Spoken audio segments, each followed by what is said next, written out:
Hello everyone, my name is Sneha Gupta and I welcome you to an academy. Let's crack WB exam.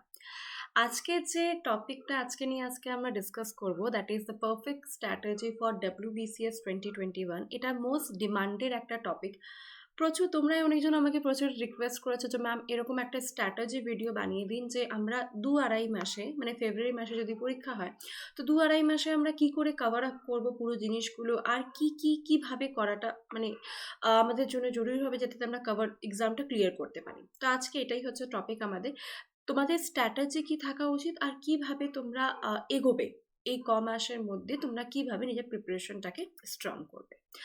তো আমরা জানি student দু রকমের হয়, একটা এক্সপিরিয়েন্স স্টুডেন্ট হয় যারা অলরেডি প্রিলিমস দিয়েছে হয়তো মেন্স দিতে পারেনি, বা একজন এরকম তোমরা স্টুডেন্ট পেয়ে যাবে যারা একদম ফ্রেশার স্টুডেন্ট যারা হয়তো এই বছর প্রথম দেবে। তো সবার জন্য এই ক্লাসটা ইম্পর্ট্যান্ট হবে, ডিসকাশনটা আজকের ইম্পর্ট্যান্ট হবে। কিন্তু তার আগে আনএকাডেমিতে তোমরা জানো তোমাদের ইউটিউব চ্যানেল যেখানে তোমরা এখন এই ক্লাসটা দেখতে পাচ্ছ লেটস ক্র্যাক WB এক্সাম, এখানে প্রত্যেক দিন ওয়েস্ট বেঙ্গলে যা যা পরীক্ষা হয় WBCS হয়ে গেল, পুলিশের পরীক্ষা হয়ে গেল, ICDS হয়ে গেল, এইসব পরীক্ষা থেকে রিলেটেড কিন্তু ক্লাসেসগুলো হয়। তো যদি তোমরা ওয়েস্ট বেঙ্গলের এক্সামের অ্যাসপিরেন্ট তাহলে তোমরা অবশ্যই এই চ্যানেলটা সাবস্ক্রাইব করবে। তোমরা পাশে যে নোটিফিকেশন বেলটা থাকে সেটাও কিন্তু তোমরা প্রেস করতে পারো, তাতে কি হয়ে যাবে যা যা ক্লাসেস হয় প্রত্যেকটা ক্লাসেস তোমরা নোটিফিকেশন পেয়ে যাবে। আর এছাড়া যদি আমাকে তোমরা ফলো করতে চাও দেন আনএকাডেমিতে তোমরা আমাকে ফলো করতে পারো স্নেহা গুপ্তা এই নামে। আর তার সাথে আমার প্লাস কোর্সও চলছে জিওগ্রাফির উপরে, যেখানে আমরা মেন্স নিয়ে টোটালি ডিসকাশন করছি। মেন্সে যে জিওগ্রাফি 200 নম্বরের মধ্যে যারা 100 নম্বরের জিওগ্রাফি কম্পালসারি থাকে সেই পার্টটা মেন্সে আপাতত আমি করাচ্ছি। এরপরে আরও প্রচুর কোর্সেস আছে আমার বাদ দিয়ে, আরও প্রচুর এডুকেটার আছে যারা বিভিন্ন বিভিন্ন কোর্সেস করাচ্ছে, history, geography, polity, economics, mathematics. তো প্রচুর টপ এডুকেটার আছে যার থেকে তোমরা ক্লাসেসগুলো করতে পারবে। ওকে, আর তার থেকে সব থেকে ইম্পর্টেন্ট এডুকেটর থাকায় সব থেকে ইম্পর্টেন্ট যে জিনিসটা হলো তোমরা রেকর্ডেড ক্লাসও দেখতে পারবে আনএকাডেমিতে, আর তার সাথে লাইভ ক্লাসেসেও তোমরা পার্টিসিপেট করতে পারো। যদি কোনোদিন এরকম হচ্ছে যে রেকর্ডেড ক্লাস মানে লাইভ ক্লাসেস করা সম্ভব পারছো না করতে, দেন তোমরা সেদিনকে বা পরের দিনকে তোমরা রেকর্ডেড ক্লাস দেখে নেবে। আর তার সাথে সব থেকে ইম্পর্টেন্ট যে জিনিসগুলো প্রত্যেকটা ক্লাসের এন্ডিংয়ে কিন্তু তোমরা পেয়ে যাবে PDF, 1 ঘন্টা পরে PDF আপলোড হয়ে যায়। ওটা তোমরা স্পেশাল ক্লাস বলো বা প্লাস কোর্স বলো, প্রত্যেকটা ক্লাসের এন্ডিংয়ে থাকে PDF, 1 ঘন্টা পরে PDF আপলোড হয়ে যায়। আর তাছাড়া যদি তোমরা সাবস্ক্রিপশন নিচ্ছ তাহলে তোমরা লাইভ টেস্ট পেয়ে যাবে আর কুইজেস, যেটা প্রত্যেক দিনই আনএকাডেমি প্ল্যাটফর্মে করানো হয়। আর তার সাথে লাইভ টেস্টের পরে কিন্তু তোমরা কমপ্লিট অ্যানালাইসিস করতে পারবে যে কোনো এক্সামিনেশন কি তোমরা কতটা পারফেক্ট করেছো বা আর কতটা ভালো করা উচিত সেটাও তোমরা করতে পারবে।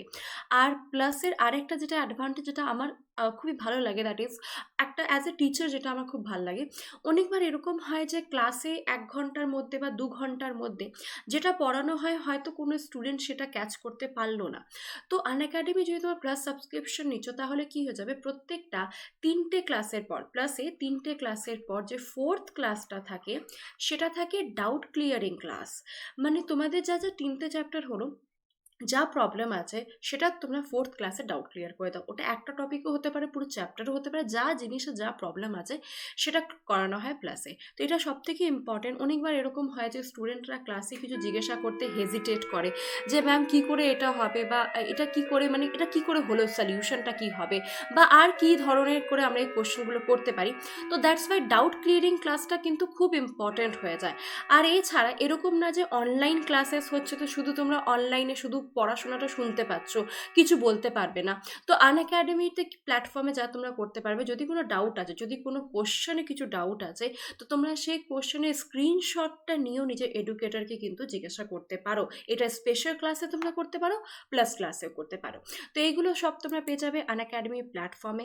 তো আর যদি তোমরা আনএকাডেমি সাবস্ক্রিপশন নিতে চাও তাহলে বিভিন্ন মান্থের আছে subscription, 1 month, 3 month, 6 month, 12 month মানে 1 ইয়ার আর 2 ইয়ার। ওকে, তো যদি তোমরা চাও যে যদি কিছু এরকম স্টুডেন্ট আছে যারা অলরেডি মানে এক্সপিরিয়েন্স, যেটা আমি তোমাদেরকে বললাম, তো যারা এক্সপিরিয়েন্স স্টুডেন্ট যদি লাগে যে হ্যাঁ মানে আমার ছ মাসে হয়ে যাবে বা 1 বছর আমি আরামসে ক্লিয়ার করে নেবো প্রিলিমস আর মেন্স, তো তাদের জন্য 6 মান্থ আর 1 ইয়ারটা বেস্ট অপশন। বিকজ 1 ইয়ার আমি এই জন্যে বলছি কারণ প্রিলিমসের সাথে তো মেন্সও আছে না, তো মেন্সেরও তোমাদের কিন্তু এখানে একটা প্রিপারেশন হয়ে যাবে।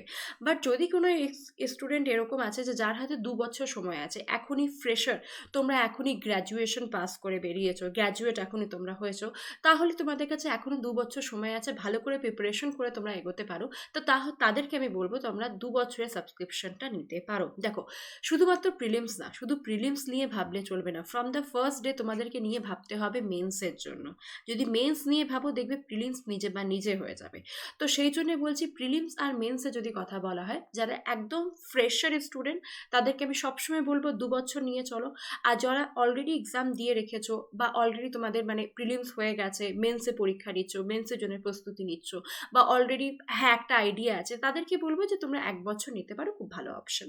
তো বেসিক্যালি প্রাইস হচ্ছে 1 বছরে 10,450, আর 2 বছরে হয়ে যাবে 15,200। বাট সেখানে যদি তোমরা আমার কোডটা ইউজ করো, দ্যাট ইজ স্নেহা1, তাহলে ইয়েস তোমরা 10% ডিসকাউন্ট পেয়ে যাবে। কংগ্রাচুলেশনস, 10% তোমরা ডিসকাউন্ট পেয়ে যাবে। আর তখন তোমাদের 1 ইয়ারের প্রাইস হয়ে যাবে 9,405, আর 2 ইয়ারের প্রাইস হয়ে যাবে 13,680। তো এইটা হচ্ছে ইম্পর্টেন্ট জিনিস। দেখো, যে কোনো এক্সামিনেশনের জন্য সব থেকে ইম্পর্টেন্ট হচ্ছে একটা কারেক্ট প্ল্যাটফর্ম খোঁজা, যেটা তোমরা আনএকাডেমিতে ইজিলি পেয়ে যাবে। বিকজ প্রিলিমস আর মেন্সে তোমরা জানো যে একটা কম্পালসারি পেপার থাকে, অপশনাল পেপার একটা তোমাদেরকে নিতে হবে। তো সেটারও প্রিপারেশন তোমরা এখানে করতে পারবে। ওকে, তো এইটা তো হয়ে গেল তোমাদের প্রিলিমস আর মেন্স তোমরা কি করে প্রিপারেশন করবে, কোথায় প্রিপারেশন করবে। বাট যদি স্ট্র্যাটেজির কথা বলা হয়, তো স্ট্র্যাটেজি আমি প্রথম জিনিসটা যেটা তোমাদেরকে বলবো, that is focus. Yes, stay focus সব থেকে ইম্পর্টেন্ট জিনিস। কেন? অনেকবার এরকম হয়, আমি জানি কিছু স্টুডেন্ট এরকম আছে যারা ডিসেম্বর মাসে ব্যাংকের পরীক্ষা দেবে, তারপর তাদের মাথায় আসছে যে হ্যাঁ, তারপর তো জানুয়ারি বাদ দিয়ে ফেব্রুয়ারি মাসে WBCS এর পরীক্ষা আছে, তাহলে WBCS এর পরীক্ষাটাও দেবো। নিশ্চয়ই দাও, 1000টা পরীক্ষা দাও বছরে। কিন্তু তোমরা কি জানো যে ব্যাংক আর WBCS এর সিলেবাসটা অনেকটা পার্থক্য? একটা ছোট পার্থক্য বলি। যদি তোমরা WBCS এ পরীক্ষা দিচ্ছ, history, geography, political science, economics, এইগুলোতে তোমাদেরকে বেসিকটা, নিজের বেসটা তৈরি করতে হবে। ওকে, বাট যদি তোমরা ব্যাংকের পরীক্ষা দিচ্ছ, তুমি হিস্ট্রি না জানলেও কোনো ক্ষতি নেই, তুমি যদি জিওগ্রাফি নাও জানো কোনো ক্ষতি নেই, কোথায় কোন স্টেটের কি ক্যাপিটাল যদি নাও মাথা থেকে কোনো ক্ষতি নেই।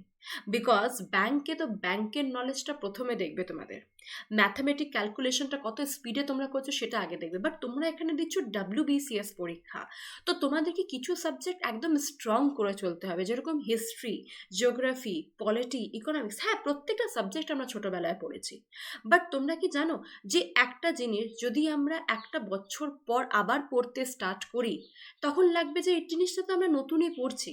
ওকে, ফর এক্সাম্পল আমি তোমাদের একটা এক্সাম্পল দিই। যখন আমরা এই বছর খুব একটা হই হুল্লোড় হয়নি পুজোতে, বাট স্টিল আমরা পুজোতে অনেক কাপড় কিনেছি, যারা ঘরে থেকেছে তারাও অনেকজন কিনেছে, অনেকজন হয়তো কেনেও নি। তো আমরা যখন এই বছর যা কাপড় কিনেছি, আমরা নিশ্চয়ই সে কাপড়টা নেক্সট ইয়ারের জন্য রাখবো না যে ঠিক আছে নেক্সট ইয়ার আমরা এটা করবো, এরকম করি না। আমরা নেক্সট ইয়ারে আবার ফ্রেশ করে পুজোর জিনিসগুলো স্টার্ট করি। সেম জিনিস, যদি আজকে যে জিনিসটা তোমরা পড়ছো, আজকে যেটা পড়ছো, আজ থেকে 1 মাস পরে যদি সেম জিনিসটা আবার পড়ো, দেখবে আমার নতুনই লাগবে। বা 1 বছর পর যদি আবার পড়ো, দেখবে নতুন লাগছে। আজকে পড়ে নিলে তোমরা দিল্লি সালতানাত, 1 বছর মধ্যে কোনো কানেকশন নেই দিল্লি সালতানাতের সাথে, আবার 1 বছর পরে আবার দিল্লি সালতানাত পড়তে শুরু করলে দেখবে আবার নতুন লাগবে চ্যাপ্টারগুলো। দ্যাটস ওয়াই ফোকাস থাকা, ডিটারমাইন্ড থাকা ইম্পর্ট্যান্ট। কি তোমরা WBCS দেবে না অন্য কোনো পরীক্ষা দেবে, না ওয়েস্ট বেঙ্গলে যত স্টেটের পরীক্ষা আসছে সেটা তোমরা দেবে, ঠিক আছে? তো এইটা হচ্ছে first thing, determination is the most important thing in the examination. তোমাদেরকে আগে ডিটারমাইন হতে হবে যে তোমরা কোন পরীক্ষাটা দিতে চাও। যদি লাগছে যেটা WBCS দেবো, তো সেইভাবে সিলেবাসটা তোলো। সব থেকে ইম্পর্টেন্ট জিনিস হচ্ছে সিলেবাস জানো। যতদিনই তোমরা সিলেবাস জানবে না, ততদিনই তোমরা জানতে পারবে না কি পড়তে হবে আর কি পড়তে হবে না। আর যদি লাফিয়ে বেড়াও যে হ্যাঁ আজকে ব্যাংক দেবো, কালকে WBCS দেবো, তারপরের দিন রেলওয়ে দেবো, তারপরের দিন CGL দেবো, তারপরের দিন CHSL দেবো, তাহলে দেখবে আলটিমেটলি কোথাও ফোকাস করা হচ্ছে না। এক জায়গায় ফোকাস করো, একদিকে ফোকাস করো, আর সেই দিকটা সেটা নিয়ে ডিটারমাইন থাকো যে হ্যাঁ এটা আমাকে ক্লিয়ার করতেই হবে, না তো হবে না। ডু অর ডাই, এটা আমাকে করতেই হবে। That is the important thing. এবার ফোকাস থাকার সাথে ম্যাম ঠিক আছে আমি ডিটারমাইন যে আমি WBCS করবো, আমি WBCS এ ক্র্যাক করবো, কিন্তু আর কি? ঠিক আছে, ফোকাস থাকলে কি হবে? তো না, শুধু ফোকাস থাকলে হবে না, একটা স্ট্র্যাটেজি বানাতে হয়। একটা প্ল্যানিং করতে হয়। ছোট্ট এক্সাম্পল নিই, এই বছর আগেই বললাম পুজোতে খুব একটা আমরা এদিক ওদিক ঘুরতে যাইনি। তো যখন আমরা পুজোতে ঘুরতে বেরোই দেখবে আমরা বাঙালিরা আমাদের মাইন্ডে থাকে যে আজকে সেন্ট্রাল কলকাতা যাব, কালকে সাউথ কলকাতা যাব, তারপর এই দিক নর্থ কলকাতা যাব, তারপর এই দিকটা ঘুরবো, তারপর ওই দিকটা ঘুরবো, আজকে ডিনার করবো, আজকে লাঞ্চ করবো। তো এইটা যেরকম প্ল্যানিং করি, তো in the same way WBCS clear করার জন্য একটা প্ল্যানিং মাথায় থাকা উচিত। নট অনলি ডাব্লিউবিসিএস, যে কোনো পরীক্ষা ক্লিয়ার করার জন্য একটা প্ল্যানিং মাথায় থাকার উচিত। কি আমাকে আজকে হিস্ট্রি পড়তে হবে, বা আমার হিস্ট্রি প্রচণ্ড স্ট্রং, আমি যদি এটা রিভিশন করে চলি বা হালকা করে পড়ে চলি তাও আমার চলে যাবে, বাট আমার ইকোনমিক্সটা খুব বাজে, তো আমি ইকোনমিক্সটা বেশি ফোকাস করব। ওকে, তো আগে একটা স্ট্র্যাটেজি তোমাদেরকে বানাতে হবে। প্রত্যেকটা জিনিসের একটা স্ট্র্যাটেজি হয়। ঘরে দেখবে যখন ঘরে রান্না করা হয়, মা নিশ্চয়ই বা যে রান্না করছে না কেন, কাজে মাসে যদি রান্না করছে দেখবে সে সবজিগুলো কেটে রাখে। এরকম না যে হ্যাঁ তেল দিয়ে দিলাম তারপর ভাবছি যে হ্যাঁ কি সবজি বানাবো, এরকম না। তো আগে স্ট্র্যাটেজি, আগে ভাবো যে হ্যাঁ কি কি আমাকে করতে হবে, কোন জিনিসে আমাকে ফোকাস বেশি করতে হবে, কোন সাবজেক্টটা কম করলেও চলবে। তো আগে স্ট্র্যাটেজিটা নিজে ডিটারমাইন করবো। এই স্ট্র্যাটেজির জন্য তোমাকে কি কি করতে হবে, তো yes, first is concept clear.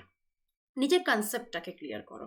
Okay, because আমরা জানি যে হ্যাঁ এখন এমসিকিউ আসছে, যখন তোমরা অপশনাল পেপার নিয়ে এগোবে তখন তো তোমাকে লিখতে হবে। ওকে, তো যদি কনসেপ্ট ক্লিয়ার না থাকে তুমি লিখবেটা কি, তখন তুমি লিখবেটা কি, কিছু লেখার কাছে তোমার কাছে কিছু থাকবে না। শুধু বই মুখস্থ করলে বা বইয়ের লাইন পড়লে, ডেফিনেশন পড়লে হয় না। মাঝে মাঝে এরকম হয়, যদি কনসেপ্ট ক্লিয়ার থাকে নিজের ভাষায়ও তোমরা লিখতে পারবে। ওকে, একটা ছোট এক্সাম্পল দিচ্ছি। যদি হিস্ট্রির প্রত্যেকটা টাইম মুখস্থ থাকে যে হ্যাঁ কোন টাইমে কোন রাজারা কোন দিল্লি সালতানাত বা কোন ডাইনেস্টি চলেছে, দেখবেন পর পর গুছিয়ে লিখতে পারবে। বা জিওগ্রাফি যদি তোমাদের কনসেপ্ট থাকে, যদি ম্যাপ আঁকতে পারো তাহলে তোমরা এমনি বানিয়ে লিখতে পারবে, ঠিক আছে। বাট যদি কনসেপ্টই না থাকে তাহলে কি লিখবে, তাহলে কিছু লিখতে পারবে, একদম লিখতে পারবে না। First is concept. Concept is most important thing যে কোনো সাবজেক্টের জন্য, ওটা ম্যাথস হোক, ইংলিশ হোক, বা যে কোনো জিএসএ সাবজেক্ট হোক। ওকে, সেকেন্ড হচ্ছে নোটস বানাবে। ঠিক আছে, আজকে যখন ইউটিউবে ভিডিও দেখছো বুঝে গেলে যে কি জিনিসটা পড়ানো হয়েছে, কনসেপ্ট ক্লিয়ার হয়ে গেল। কিন্তু শুধু কনসেপ্ট ক্লিয়ার হলে কি চলবে? হতে পারে আমি যা ল্যাঙ্গুয়েজ লিখে দিয়েছি স্লাইডে সেটা তোমাদের বুঝতে অসুবিধা হচ্ছে, তোমরা বুঝতে পারছো না। তো তখন তোমরা কি করবে, নিজের নোটস বানাবে। নোটস বানানো খুবই ইম্পর্টেন্ট। কেন?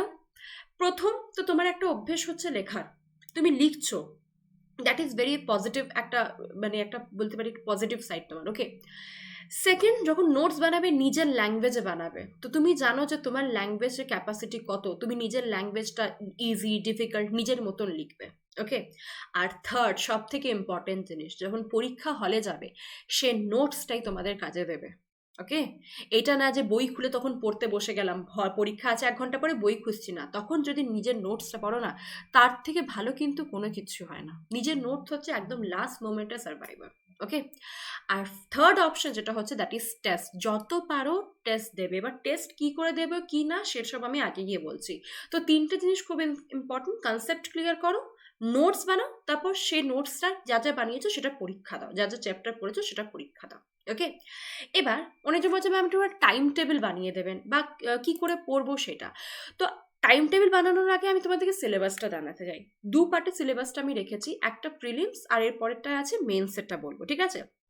তো প্রিলিমসে ইংলিশ থাকবে 25 নম্বর, সায়েন্স থাকবে 25, কারেন্ট অ্যাফেয়ার্স অ্যান্ড ইন্টারন্যাশনাল যা যা ইম্পর্টেন্স আছে সেগুলো 25 নম্বর, হিস্ট্রি 25 নম্বর। আচ্ছা, এই হিস্ট্রিতে কি কি থাকবে, তো অ্যানশিয়েন্ট আর মেডিয়েভাল।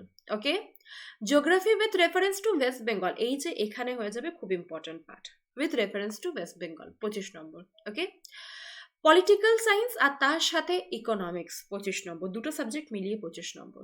ইন্ডিয়ান ন্যাশনাল মুভমেন্ট মানে এই যে মডার্ন হিস্ট্রি, ওকে, যেটাকে আমি মডার্ন হিস্ট্রি বলি, ঠিক আছে, তো এইটা হয়ে যাবে 25 নম্বর। আর ম্যাথামেটিক্স আর রিজনিংটা মিলিয়ে হয়ে যাবে 25 নম্বর।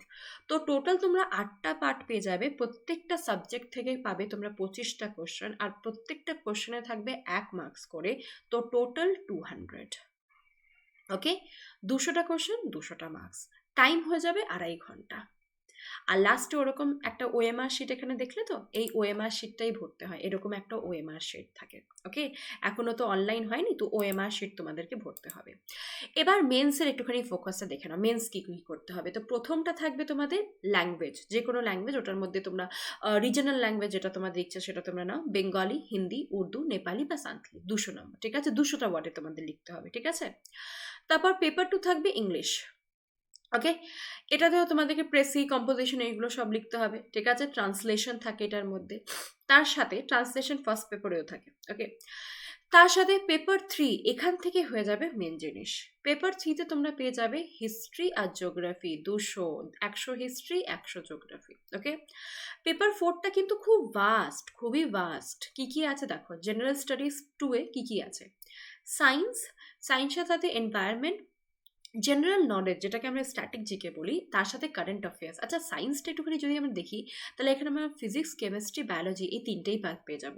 তো তোমরা বুঝতে পারছো পার্ট 4টা কত বড়, কতটা বড় পার্ট 4টা, যেখানে আমাদেরকে সায়েন্স পড়তে হচ্ছে, এনভায়রনমেন্টের নলেজ রাখতে হচ্ছে, স্ট্যাটিক জিকেটা পড়তে হচ্ছে, কারেন্ট অ্যাফেয়ার্সটা পড়তে হচ্ছে। তারপর পেপার 5, পেপার 5-এ এখানে পলিটিক্যাল সায়েন্স আর ইকোনমিক্স এই দুটো পার্ট। আচ্ছা, ইকোনমিক্সে কিন্তু ব্যাংকিং সেক্টরটা একটু ভালো করে পড়তে হয় মেন্সের জন্য, ঠিক আছে। আর পেপার 6টা হচ্ছে ম্যাথামেটিক্স আর রিজনিং। এবার একটা জিনিস আমি তোমাদেরকে বলি, পেপার 6টা কম্পারেটিভলি না অনেকটা ছোট, অনেকটা ছোট, বিকজ ম্যাথামেটিক্সে কি আছে, ওই তো ওইটুকুনি syllabus, percentage, profit and loss, compound interest, simple interest, এইগুলোই তো আছে। আর রিজনিং কি খুবই ইজি, ম্যাট্রিক, ক্যালেন্ডার, ক্লক, এইগুলো। কিন্তু যদি তোমরা এটা কম্পেয়ার করো জিএস পেপার 2 এর সাথে, তোমরা ভাবো জিএস কত পড়তে আছে, physics, chemistry, biology, environmental science, general knowledge, current affairs. তারপর পেপার 5টা দেখো, পলিটিক্যাল সায়েন্স, পলিটিক্যাল সায়েন্স ছোটটা না, প্রচণ্ড বড় পলিটিক্যাল সায়েন্স, তার সাথে ইকোনমিক্স, ইন্ডিয়ার, তার সাথে ব্যাংকিং ডেটা, এইসবও তোমাদেরকে পড়তে হবে। পেপার 3-এর যদি কথা বলি, হিস্ট্রি, হিস্ট্রির মধ্যে ancient history, medieval history, modern history, geography, geography Indian geography, তার সাথে ওয়েস্ট বেঙ্গলের জিওগ্রাফি। তো একটা জিনিস দেখো, পেপার 6টা হচ্ছে ছোট part compare to this 3 paper. Okay, তো তোমরা বুঝতে পারছো তোমাদেরকে এই পেপারটায় কতটা ফোকাস করতে হবে। তো যারা যারা ফ্রেশার, যারা যারা এই বছর প্রথম পরীক্ষা দেবে, তাদেরকে আমি বলবো শুরু থেকেই কিন্তু চেষ্টা করবে মেন্সের মতন প্রিপারেশনটা করার। যদি মেন্স করো না, দেখবে নিজে বা নিজে যদি এই পার্ট স্ট্রং থাকে, নিজে বা নিজে তোমরা কিন্তু ভালো করে মার্কস স্কোর করতে পারবে। বিকজ এই পার্টটা দেখে নাও, হিস্ট্রি, জিওগ্রাফি মিলিয়ে প্রিলিমসে থাকে 75 marks, history 25, modern history 25, geography 25, 75, ঠিক আছে। সায়েন্স আর কারেন্ট অ্যাফেয়ার্স মিলিয়ে আবার এখানে 50 পেয়ে যাবে। আর এই দিকটা যদি ইকোনমিক্স আর পলিটিক্যাল সায়েন্স মেলায়, এখানে 25, মানে তোমরা বুঝতে পারছো 150 মার্কস কিন্তু এখানেরই কভার হয়ে যাবে প্রিলিমসে। Yes or no? নিশ্চয়ই। তো যদি আমরা এই 3টে পার্ট যদি আমরা শুরু থেকেই যদি মেন্স নিয়ে পড়াটা শুরু করি, মেন্সটা ফোকাস করে যদি পড়তে শুরু করি, দেখবে এই 150-তে কিন্তু তোমরা ম্যাক্সিমাম মার্কস স্কোর করতে পারবে। বাকি রইল ম্যাথস আর রিজনিং, আর তার সাথে ইংলিশের পার্টটা। তো ম্যাথস আর রিজনিং মানেই তো হয়ে গেল তোমরা এখানে আরামসে, যদি সঠিক উত্তর হয় তাহলে আরামসে করতে পারছো, আর যদি ভুল হয় তো কোশ্চেন আনসারটাই তোমরা ভুল করেছো, ঠিক আছে। তো এই পার্টটা চেষ্টা করবে নিজের মতন করে করার। প্র্যাকটিস এখানে কিন্তু খুব important, practice is very important এই পার্টটায়, ইংলিশ আর ম্যাথস রিজনিং পার্টটায়। বাকি এই 3টে পেপার, পেপার 3, পেপার 4 আর পেপার 5, এটা একদম শুরু থেকেই মেন্সটা ফোকাস করে কিন্তু চলবে, ঠিক আছে। তো এবার আমি একটা শিডিউল বানানোর চেষ্টা করেছি, সেটা আমি যাব তোমাদের জন্য, কিন্তু বইয়ের একটুখানি ব্যাপার বলে দিই। তো বইটা অলরেডি আমি একটা বইয়ের একটা ভিডিও আমি বানিয়ে দিয়েছি তোমাদের জন্য, যে কি কি বই কোন কোন সাবজেক্টের জন্য ইম্পর্টেন্ট হবে। এবার একটা জিনিস আমি তোমাদেরকে সাজেস্ট করতে চাইবো, এরকম না যে লাস্ট মোমেন্টে যদি তোমাদেরকে কেউ যদি বলছে যে এই বইটা পড়ে নে, এটা থেকে কোশ্চেন কমন আসে, আরে 1 জানুয়ারি মাস হয়ে গেছে, 15 দিন বাকি পরীক্ষার, আর এখন বলছে যে এই বইটা পড়, এখান থেকে তো প্রচুর কোশ্চেন আসে, এটা করতে যেও না, এটা একদমই করতে যেও না। লাস্ট মোমেন্টে যদি বই কিনে পড়তে যাও, তাহলে দেখবে যে যা পুরনো পড়েছো সেটাও কিন্তু ভুলে যাচ্ছ। তো আমার মতে যেটা বেস্ট হবে, একটা বই পড়ো, বাট 3 বার পড়ো, দেখবে ইজিলি কোশ্চেনগুলো কিন্তু কমন পাবে একদম। তো একটা এরকম না যে 10টা বই কিনে র্যাকে রেখে নিলাম, এরকম একদম করতে চাও না, তোমরা কম বই কেনো, কিন্তু যে বইটা কিনছো সেটার মধ্যে রেগুলার পড়ো, রেগুলার। আমি একটা জিনিস সবসময় তোমাদেরকে বলি, একটা বন্ধু থাকা 10টা বন্ধু থাকা, একটা বন্ধু যদি থাকে সে একটা বন্ধুকে বেশি টাইম দিতে পারবে, ভালো করে টাইম দিতে পারবে, তার উপরে ফোকাস করতে পারবে। যদি 10টা বন্ধু থাকে তাহলে 10টা বন্ধুকে ইন্ডিভিজুয়াল টাইম দিতে হবে। সেম জিনিস হচ্ছে বইয়ের ব্যাপারে, যদি একটা বই থাকে একটা বইকে তোমরা ভালো করে পড়তে পারবে। যদি 10টা বই থাকে তা 10টা বইয়ের মধ্যে কোনটা পড়বো, কাকে পড়বো, কি করে পড়বো জানি না। তো এই জন্য বলছি একটা বই পড়ো, যেটা আছে সেটাই পড়ো, কিন্তু ভালো করে পড়ো, 3বার পড়ো, কিন্তু পড়ো। ওকে, এটা হচ্ছে বইয়ের জিনিস। বই অলরেডি আমি একটা বুক লিস্ট তোমাদের জন্য বানিয়ে দিয়েছি, ঠিক আছে? এরকম না যে মানে অনেকগুলো বই আছে। আমি এটা বলেছি যদি প্রত্যেকটা সাবজেক্টের বই কিনতে চাও তো দিস আর দ্য বুক, যদি একটা বই কিনতে চাও তো দিস ইজ দ্য বুক। ওকে, আমি এরকম করেও তোমাদের বলে দিচ্ছি, প্লিজ ওই ভিডিওটা একবার দেখে নিও, ঠিক আছে? আমি ডিসক্রিপশন বক্সে লিখে দেবো, ঠিক আছে, টাইটেল মানে লিঙ্কটা। এবার ইম্পর্টেন্ট হচ্ছে time table. This is very important. কোন দিন কি পড়বে সেটা টাইম টেবিল কিন্তু আগে থেকে বানিয়ে নেবে। এবার বলবে ম্যাম আমি না 1 মাসের টাইম টেবিল বানিয়েছিলাম কিন্তু আমি একদমই ফলো করতে পারিনি। এটা একদম মানে এটা বাস্তব জিনিস। তুমি যদি অলরেডি 1 মাস বা 1 বছরের টাইম টেবিল বানিয়ে নাও, দেখবে 1 সপ্তাহ হার্ডলি ফলো করলে নেক্সট উইক হয়তো সেই টাইম টেবিলটা তোমরা ফলো করতে পারলে না। তো আমি তোমাদেরকে এটা বলবো না যে পুরো 1 মাস, 6 মাস, 1 বছরের টাইম টেবিল বানাও, একটা উইকের টাইম টেবিল বানাও, অ্যাটলিস্ট একটা উইকের টাইম টেবিল বানাও, ঠিক আছে? যে হ্যাঁ আমার হিস্ট্রি স্ট্রং, আমি হিস্ট্রি পড়বো না, আমি ইকোনমিক্স একটুখানি ফোকাস করতে চাই, বা ঠিক আছে হিস্ট্রি থেকে বেশি কোশ্চেন আসছে, আমি হিস্ট্রিতে বেশি পড়তে চাই, ঠিক আছে? তো এই একটা টাইম টেবিল বানাও। তুমি চাইলে তুমি 3 ঘন্টা পড়ো, 4 ঘন্টা পড়ো, 5 ঘন্টা পড়ো, 6 ঘন্টা, এটা তোমাদের উপরে সম্পূর্ণ, তোমরা কত দেরি পড়তে চাও। অনেকজন হয়তো জব করে, তারা হয়তো এত টাইম দিতে পারছে না। কিন্তু একটা জিনিস বলবো, জব করো বা শুধু পড়াশোনা করছো, যা করো না করো, বাট অ্যাটলিস্ট দিনে পড়তে নিশ্চয়ই বসবে। একটা সাবজেক্ট পড়ো কিন্তু পড়ো অ্যাটলিস্ট, ওকে? একটা কানেকশন থাকে। নতুন করে যদি 6 মাস পরে বই খুলে তার কিন্তু কোনো লাভ নেই। তো টাইম টেবিল নিশ্চয়ই বানাবে, একটা সপ্তাহ কিন্তু মিনিমাম বানিয়ে রাখো। এরকম না যে হ্যাঁ ঠিক আছে কালকেরটা কালকে দেখে নেবো, এরকম না, একটা সপ্তাহ মিনিমাম টাইম টেবিল বানিয়ে রাখো। আমি চেষ্টা করেছি যে তোমাদের জন্য একটা টাইম টেবিল বানিয়ে দেওয়ার। এবার তোমরা এটাকে অল্টার করতে পারো নিজেদের মতন, তোমাদের যা সুবিধা তোমরা সেটা করে নিতে পারো। তো আমি যা যা লিখেছি একবার দেখে নাও। তো এই টাইম টেবিলটা সম্পূর্ণ তোমাদের ওপরে, তোমরা কীভাবে চেঞ্জ করতে চাও তোমরা করে নেবে। তো এখানে কোনো টাইম টেবিল এরকম টাইম আমি রাখিনি যে 3 ঘন্টা পড়তে হবে, 6 ঘন্টা পড়তে হবে, তোমরা নিজের মতন করবে, ঠিক আছে? তো জিএস পেপার একদিনে মাস্ট পড়তে হবে, কারেন্ট অ্যাফেয়ার্সটাও মাস্ট, আর ম্যাথামেটিক্স আর ইংলিশ মধ্যে যে কোনো একটা, ঠিক আছে? এবার কেউ যদি দিনে 3 ঘন্টা পড়ছে, যদি তোমরা দিনে 3 ঘন্টা পড়ছো, তাহলে আমি বলবো যে 2 ঘন্টা সবসময় জিএস এর মধ্যে দেবে, 2 আওয়ার্স জিএস এর মধ্যে দাও, বাকি হাফ এন আওয়ার তুমি এই দুটো পার্টে ডিভাইড করে নাও। যদি 4 ঘন্টা পড়ছো তাহলে 3 ঘন্টা জিএস, সরি, যদি 4 ঘন্টা পড়ছো তাহলে 2 ঘন্টা জিএসে দাও, বাকি কারেন্ট অ্যাফেয়ার্সটা করে নাও 1 ঘন্টা 1 ঘন্টা, আর ম্যাথস 1 ঘন্টা। যদি 5 ঘন্টা পড়তে পারছো তাহলে 3 ঘন্টা করো জিএসটা, আর বাকি 1 ঘন্টা কারেন্ট অ্যাফেয়ার্স, 1 ঘন্টা এই দুটোর মধ্যে যে কোনো একটা। এটা তোমাদের ওপরে সম্পূর্ণ। আমি এখানে এটা বোঝাতে চাইছি যে তোমরা যাই করো না করো, জিএস পার্টটা একটুখানি ফোকাস করবে, জিএস পার্টটা একটু ফোকাস করে চলো। যাই করো জিএস পার্টে একটুখানি টাইম বেশি দেবে, বিকজ আমি তোমাদেরকে পুরো জিনিসটা ছক করে দেখিয়ে দিলাম যে 3টে পেপার যদি তোমরা পড়ো, পেপার 3, পেপার 4 আর পেপার 5, দেখবে 150টা মার্কস তোমরা কভার করতে পারছো, 150টা মার্কস তোমরা কভার করতে পারছো, ঠিক আছে? ওকে, এবার কি করে পড়তে হবে এটা আমি তোমাদেরকে বলে দিই। History, geography, political science, economic science, 5টা সাবজেক্ট 5টা দিনে ডিভাইড করে নাও। যে আজকে হিস্ট্রি পড়লাম, কালকে জিওগ্রাফি পড়বো, তারপরের দিন পলিটিক্যাল সায়েন্স, তারপরে ইকোনমিক্স, তারপর সায়েন্স, মানে এক একটা সাবজেক্টই একদিন পড়ো, কোনো অসুবিধা নেই, কিন্তু পড়ো, ওকে? 1 ঘন্টা পড়ো, বাট পড়ো। সকালবেলা উঠে সব থেকে প্রথম যে কাজটা করবে দ্যাট ইজ কারেন্ট অ্যাফেয়ার্স। এটা ফেভারেট পার্ট আমার। আর এটা আমি চাই, আমি জানি এটা অনেকজনের ফেভারেট না, বাট স্টিল চেষ্টা করবে রেগুলার কারেন্ট অ্যাফেয়ার্স পড়ার, দেখবে অনেকটা নিজের ভালো লাগবে। কেন? একটা মানুষের সবসময় ভালো লাগে যে তার আশেপাশে কি চলছে সেটা জানতে, ওকে? আমরা নিশ্চয়ই কি কোন মুভি রিলিজ হয়েছে যখন আমরা সেটা জানতে পারি, যে কোথায় কোন মিনিস্টার অ্যাপয়েন্ট হয়েছে সেটাও আমাদের জানতে নিশ্চয়ই ইচ্ছা করবে। তো আমাদের আশেপাশে কি চলছে সেটা কিন্তু খুব ইম্পর্টেন্ট জানা, ওকে? তো কারেন্ট অ্যাফেয়ার শুধুমাত্র এক্সামের জন্য না, নিজের অ্যাওয়ারনেসের জন্যও কিন্তু জানবে। তার সাথে ইম্পর্টেন্ট হচ্ছে তোমাদের কিন্তু এক্সাম পয়েন্ট অফ ভিউ থেকে জানা। ওকে, তো কারেন্ট অ্যাফেয়ার দিনের শুরুতে কিন্তু এটা থেকে শুরু করবে, দেখবে খুব হালকা লাগবে।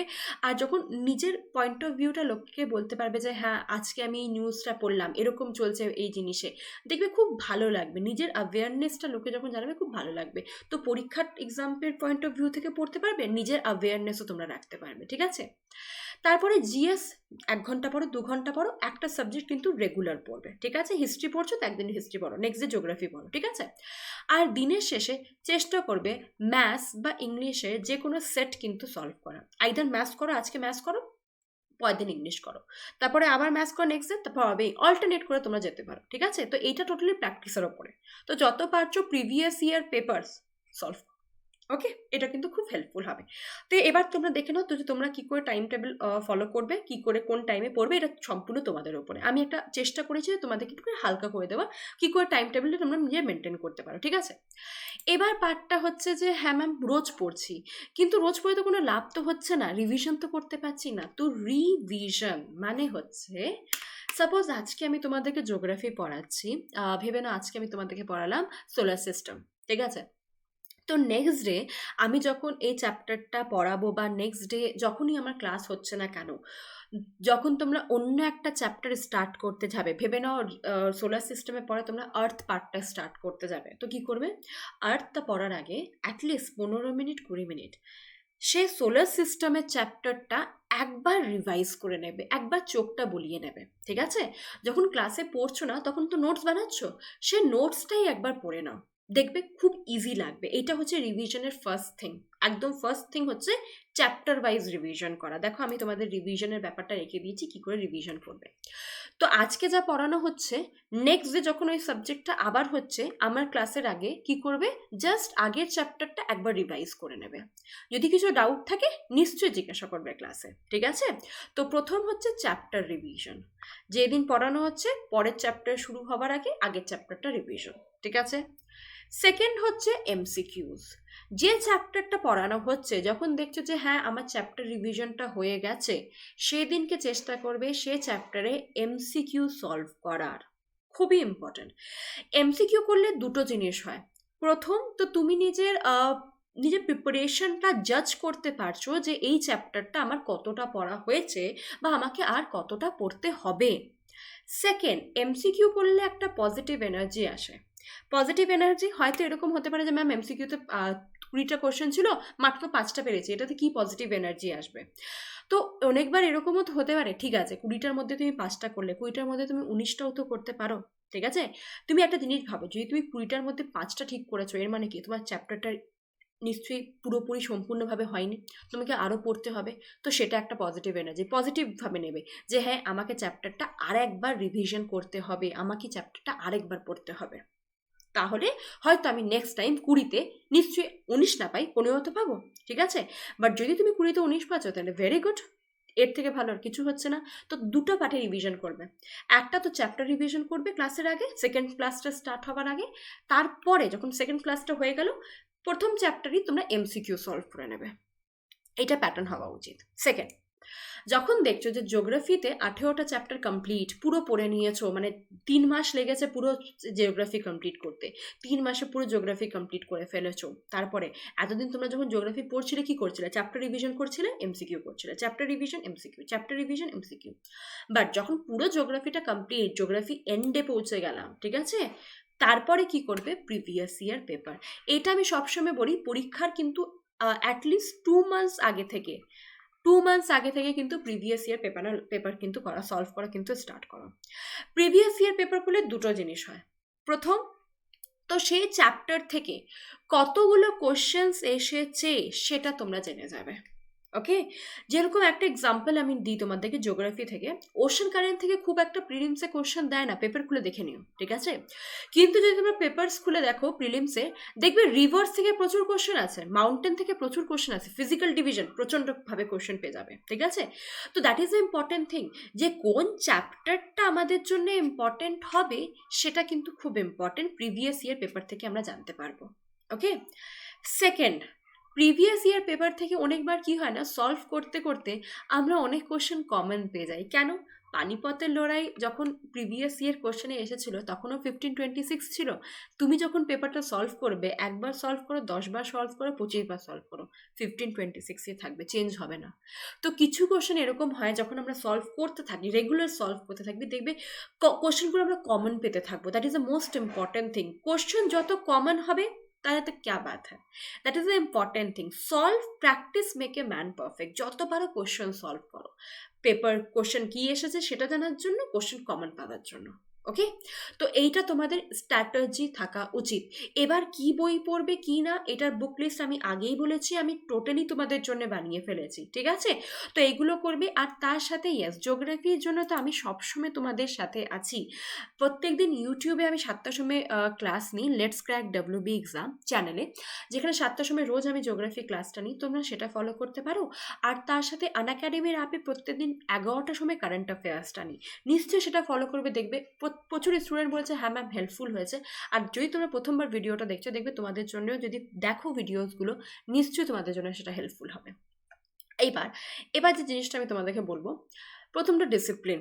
এরকম না যে হ্যাঁ আজকে ইচ্ছা করছে ডব্লিউবিসিএস অফিসার হব, কালকে ইচ্ছা করবে ফটোগ্রাফার হয়ে যাবো, এরকম না।